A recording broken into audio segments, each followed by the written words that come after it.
Um, I had a lot of time to think, as we often do on these long intercity trips, as I made my way from Indranagar to the city of Whitefield.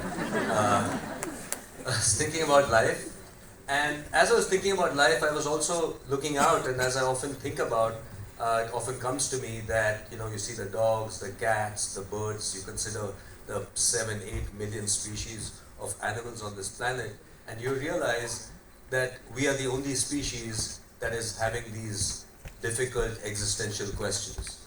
You look out at people and you consider yourself, and we're asking these questions of ourselves. Why am I doing what I'm doing? Why am I going to work? What is this about? What is happiness? What does it mean to get all my desires fulfilled in this life? How can I do that while still managing to stay free from stress? And even more difficult questions come to us sometimes as we get older in life. Why was I born? What happens when I die? What is this whole journey about? And profound questions and questions that we ignore, like, who am I? Who am I really? And I was plagued by these questions very early in my life, partly because of circumstance.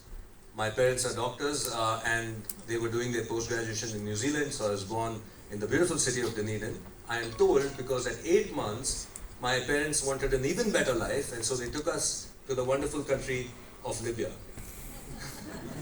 in the height of Gaddafi's times. And we lived there for another 11 and a half, 12 years. I was 13 when I came to India. And in those years, my earliest childhood memories then were that I am a foreigner. Because the Libyans always reminded you that you were a foreigner, usually with the help of a few well-aimed stones.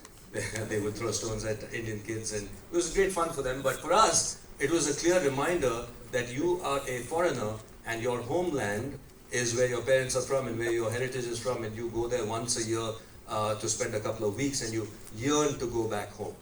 So very early on, I had this sense of, who am I, and so on. That confusion became even worse when I came back to my homeland and I found that, here again, I'm not, I still have to understand my place in this world, that if that was the zoo, this is the jungle, And so that fueled this curiosity, more than curiosity, a burning desire to find answers to these questions, because I have become very aware that who we think we are is purely a result of circumstance and chance. If I was born in a different place, in a different time, to a different family with different cultural values, I would be very different. And because I didn't belong to any culture, I was able to observe the different construct and the different cultures that we are raised in. So that search obviously fueled my desire to do psychiatry. And I started doing psychiatry, and then I realized that psychiatry is missing something very essential, which is the body. That those days, now there's some conversation about soma and about the body, but back then, there was no conversation about the body when it came to mental health. It was as if our brain or mind was housed in space, when every human being, lay people, all of us talk about emotions with metaphors that reveal our awareness of the mind-body connection. I have a lump in my throat. I have butterflies in my stomach. Why are your shoulders so heavy with despair? Why is your head so heavy with worry? My knees are trembling with fear. It is really, obvious to any human being that the mind and the body and that emotions are not just here in the brain, but that the body is very involved. So I was doing psychiatry, but I was also really drawn to Eastern philosophy in order to answer these questions of who am I? What is identity? What does it mean to be healthy from an Eastern perspective? Because these questions that we have and all of us have are obviously not new questions. They are perennial questions, and there have been perennial answers to perennial questions, especially in ancient cultures like our own. The problems we are facing today in terms of mind-body problems, in terms of depression, anxiety, yes, it is an epidemic, and we'll talk about why, but the fact is at its heart, it's not new.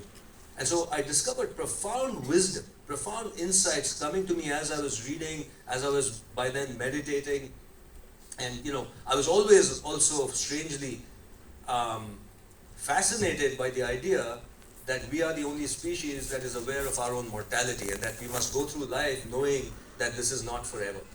And I was also into rock music, and strangely these ideas would come to me from different, I remember listening to Iron Maiden at that time, my favorite band, And Bruce Dickinson is screaming into the thing, and then I hear a line, and he says, and I still remember that, I was 16 when I heard this, he says, as soon as you're born, you're dying.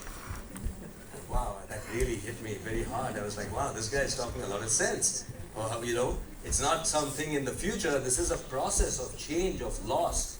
And I discovered, of course, the profound teachings of the East, including probably the world's foremost and greatest psychotherapist who is from this country, talking about Gautama Buddha, Siddhartha Buddha, because the Buddha never talked about God. He didn't talk about afterlife. He didn't talk about any of that. His point was very clear. He said, we are suffering in this world as human beings. Our suffering is not is something very deep. It's not solved by just getting money or getting your material needs met. There is something existentially problematic for the human being because change and loss and all of this is a part of life. How do I find happiness? He studied that and he came out with great insights that are perennial insights that to this day apply to our lives. And they've been lost, by the way, much of that has been lost in mainstream Western psychiatry and psychology. So when I was studying psychiatry, I first went to the UK. After 2 months of psychiatry here, I went to the UK. And I was working in psychiatry there. And by then I was very clear that A, there's a lot missing in the field of modern psychiatry, Western psychiatry, Western medicine. They do not understand and they do not know the wealth of knowledge and information that is in the East, because we've been colonized, because they taught us English, because they look down on what they see as native cultures, to the extent that the textbooks are talking about people like Freud, Jung, etc., when thousands of years before them, there were these profound insights. And this was in the late 90s, mind you, so there was no mindfulness meditation going on in the West. They had not yet appropriated it and made it a multi-billion-dollar enterprise, okay? So at that point, it was still kind of new. I started integrating that early on in my practice, but in terms of my training, I was really upset that I had to stay with psychiatry and I could not do internal medicine. Now, after MBBS, as doctors, we have to make a choice. Either you do internal medicine, which is medicine which includes all the subspecialties of cardiology, endocrinology, nephrology, etc., or you do surgery, or very few eccentric people do psychiatry. Okay?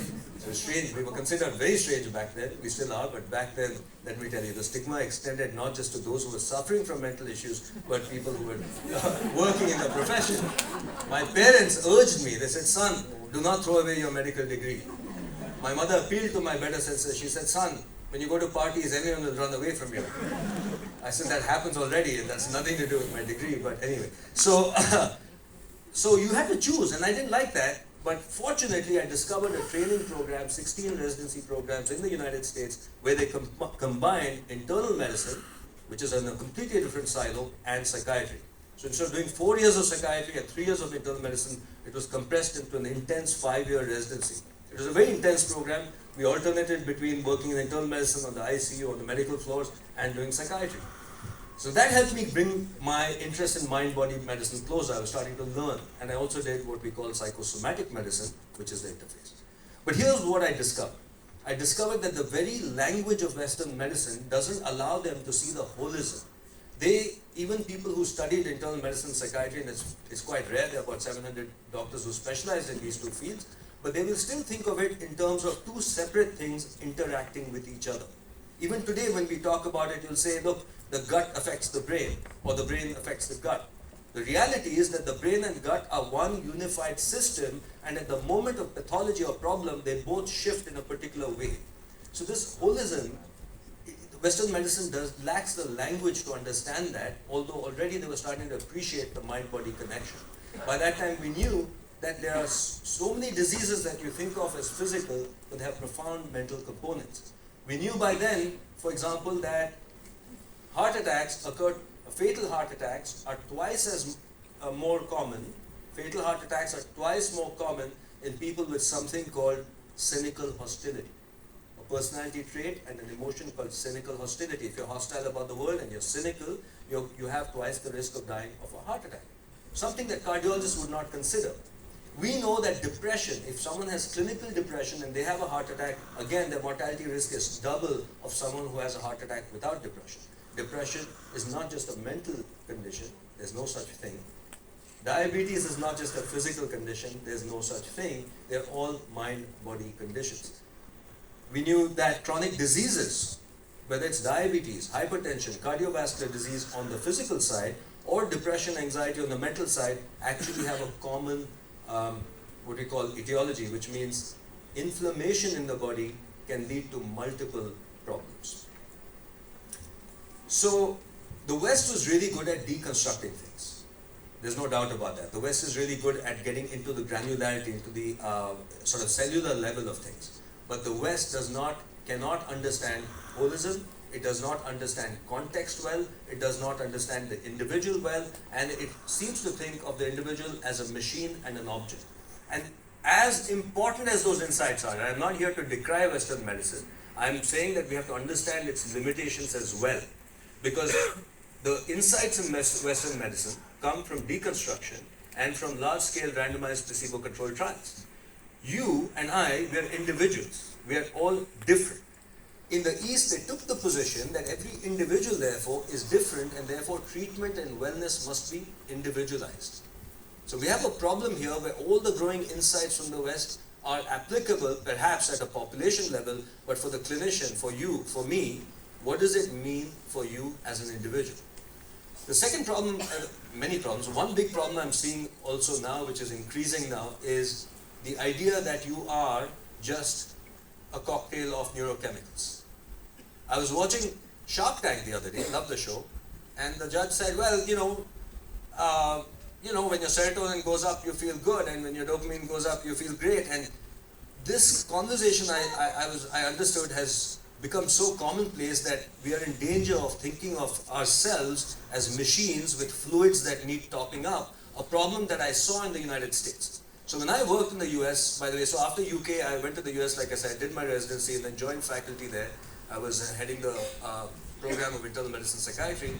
And this problem was there all the time, that by that time, America had been, I'm going to say, brainwashed into thinking of themselves as machines. So they literally wheel themselves into the clinic and say, doctor, I can't sleep, I can't eat, give me something to sleep. And you give something to sleep, now I'm sleeping in the morning, give me something to wake up in the morning. And then, this was a continual game. Of course, India has the opposite problem, where many people do not take medicines, even though medicines are a critical part of treatment. And I have to say that I am facing the totally opposite problem here.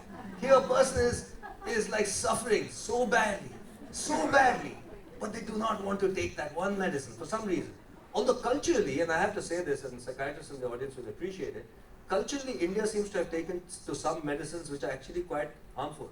For example, everyone in the party is popping a Restil or a Valium apparently. Like these sleeping pills apparently are more, less stigmatizing, but many people in India have a profound problem with the idea of medicine.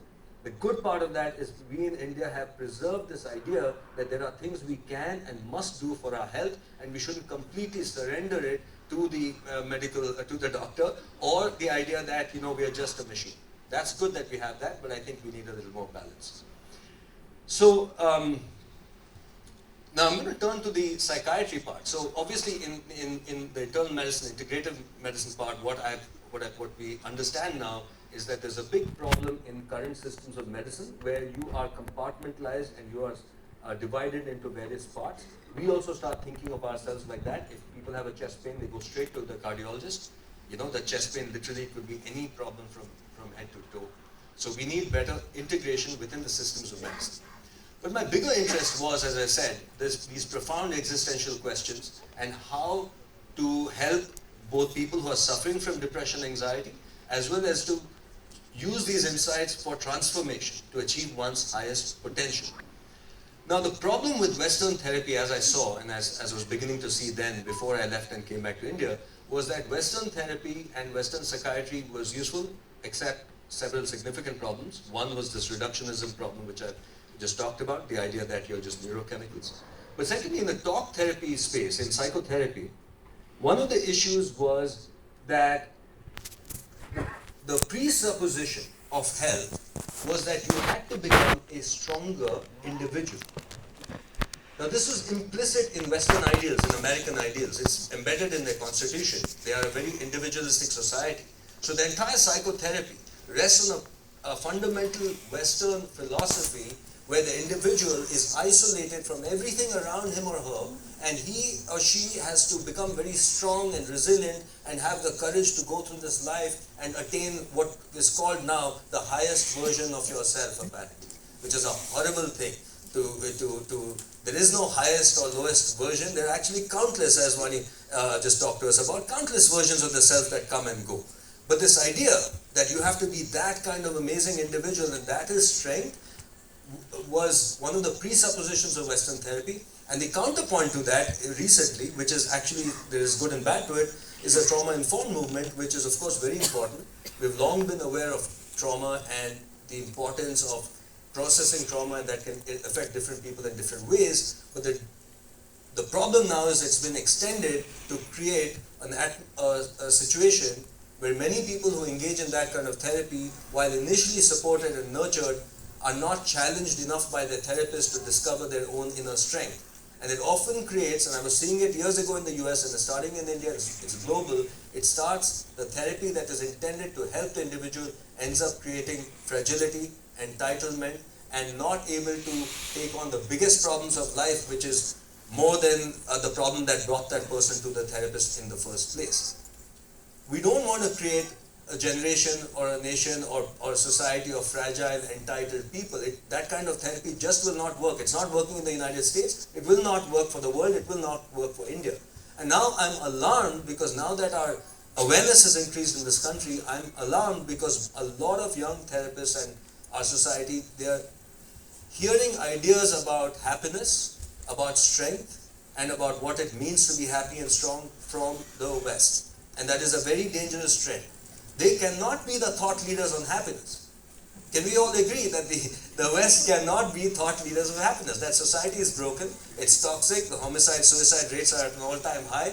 A therapy that comes from that thought process is clearly not right for them, and it's certainly not right for us. And by the way, for thousands of years we've been talking about these fundamental questions and answering these questions. And so therefore, I want to spend a couple of minutes just telling you a little more about this, because I know time is short. But what we need in psychotherapy in this country actually and globally is a integration of profound insights from the East. And one of the key points there is that you are not this isolated individual who is constantly a threat in a vast, unfriendly universe, and that you have to be strong, and that life is a battle that has to be won. We live increasingly as if life is a project that will give us happiness somewhere, sometime, someday.